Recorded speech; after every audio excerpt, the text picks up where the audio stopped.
Let me start by talking about management education for about 5 minutes.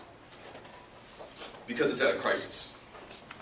It's having a huge identity crisis right now. And management education actually has a crisis once every 25 years or so. Right? So whenever the banks fall down, whenever manufacturing sucks, whenever American ingenuity is no longer leading the world anymore, there's a huge identity crisis. Right? And we're in the midst of one right now. And part of that crisis is trying to figure out what is it that the curriculum is preparing you people for. I mean, if we're presuming that you're business students, and at least for the purposes of this class, or the rest of this class, that's a good presumption. Right? But what is it that they're actually preparing you for? Right? What's the real world that you're supposed to be walking into? And in what way is this education, or is the management education as it's currently instantiated, preparing you to be successful in that world?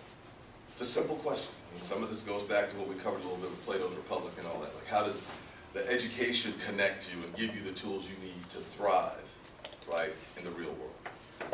What disciplines do we normally find in the management school? I guess the comm school would be a perfect example here. Like, what do you normally find there? Just 5 big ones, 5 core. Accounting, right? Also known as the business of language.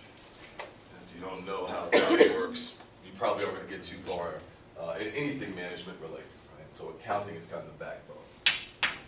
Finance.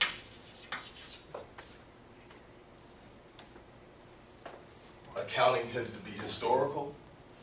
Right? How has this business been operating? Right? How has it been spending its money? How has it been bringing its money in? Right? Finance tends to be more future looking. Right? It's more of an art here. Right? Even though there's a lot of numbers, it's still more of an art. It's like, based on how we've structured this business, right? Or what we can get through our cash flow statements, income statements, balance statements, what does this business look like moving forward? Like a stock price isn't about what the firm owns. That's accounting stuff. It's about based on what the firm owns and what its capacities are, how much value is it going to be able to create in the future? And as long as people think that it's going to be able to create a lot of value in the future, stock price goes up. When people think in the future, I don't think this company's really going to be ready for the next thing, stock price is going to go down. So finance is almost purely valuation, future oriented. What else do we have here? Marketing. What else do you think? Marketing. Marketing.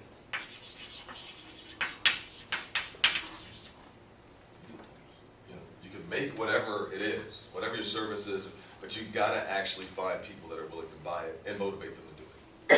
Right? So psychology is a big deal here.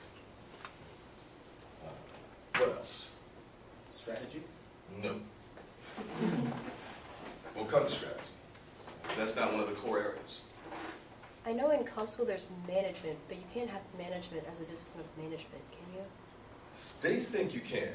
Okay, then management. I'm not saying you can, but they think you can.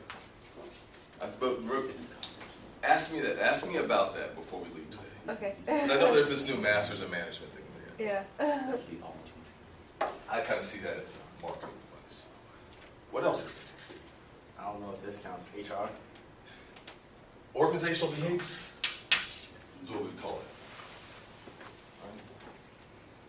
Somebody's got to be doing these things. Right? Somebody's got to be filling out the functions within the business. You got to have an accountant. You got to have somebody that's handling the market. And one person could be doing a whole bunch of this. We call that a general manager or an entrepreneur. Right?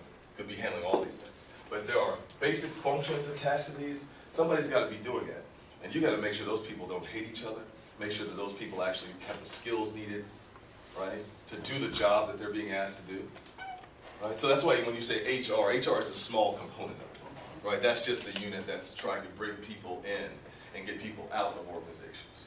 Right? But it doesn't deal with the overall question, which is who are the right people to get on this bus? Right? That's what organizational behavior is. Right? You can have the best business model in the world, throw the wrong people in there, it's a cuckoo's nest, the thing's going down fast.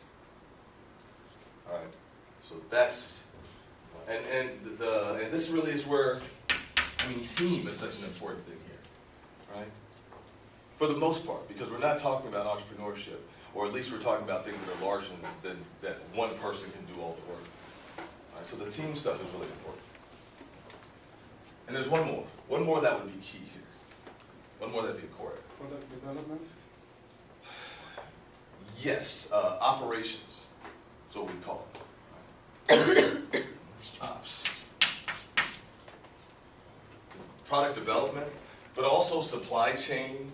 You know, how do you move stuff through, get it to the consumer, get it from the suppliers to the consumers?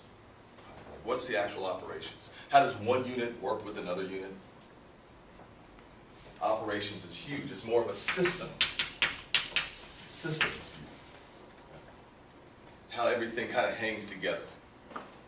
Right? People doing management and or doing systems and engineering are like the prime candidates for this function. So these would be like the 5 major areas.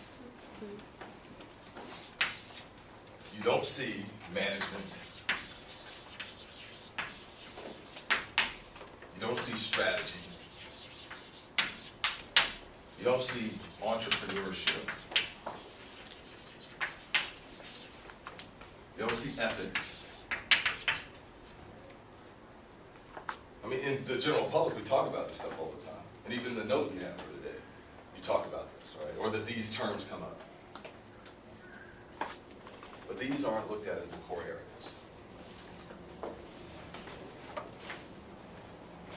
Any guesses on why these are somehow different from this? And I'm just going to let me just take management off the board right now. Because management we're just assuming that that's kind of an overarching thing that's going to be inclusive of all that. We'll talk about the difference between management and leadership clearly today. Right? But why do you think things like strategy, entrepreneurship, ethics? My PhD is actually in strategy, entrepreneurship, ethics. Right? I'm not going to ask you what makes those 3 similar, because I'm still trying to figure that out. But what makes you think that these are different than this? Functional, this basic functional stuff. You know what an accountant does. You know what investment bankers do. Clear what marketing, brand managers do. OB, HR, you know, like we've got engineers, they do the systems. Like we've got a clear sense on how these functions and what their skill sets are. What makes that different? So, Those over there are more theoretical. It's if we go back to the diagram that Say we here? had. there's a big fade there, right? You're saying that's more theoretical. If we go back to the diagram that we had at the beginning.